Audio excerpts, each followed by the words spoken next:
Hey everyone, welcome back. So today I wanted to talk about my experience in my shibari suspension journey so far. I would say everything has been going pretty good. I've had a pretty positive experience on this journey.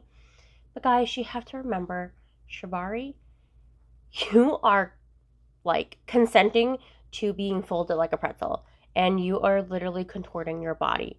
So let's go over into something that happened yesterday that made me want to do this video. So I'm not new to the TK tie. I've done it in various different forms. I've done reverse TK and prayer pose, done it this way, and I've done it this way.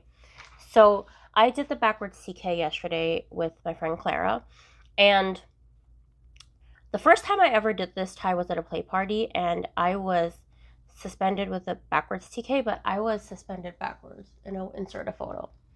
And that went well. That was great. The only thing that happened that was a slip up where the rope came off of my shoulder and I had to get lowered down. But overall, I would say it was a pretty successful suspension. Now, let's talk about yesterday. When I was suspended, when I was tied up like this, I was suspended forward. Now that's where I had to tap out yesterday, because when I was being suspended forward, I noticed that there was so much pressure on the top of my shoulders here that I literally thought that my shoulder joint was gonna pop off and like break or something. And so I think that depending on how the motion is, so it's like gravity, right? And so how you tie and how you are suspended is going to feel different in each position. So when I was suspended backwards, it felt nothing like when I was being suspended forward. And so I was upset yesterday that the tie did not come out well, and that it was a failed tie. But I thought about it, and you know what? It's okay. It's okay for your ties to fail. It is okay to not be successful in a tie. It is a learning process. Shibari is not a one-step thing where it's always going to come out perfect. You guys have to give yourself some lean and grace, because it is always a learning journey in shibari.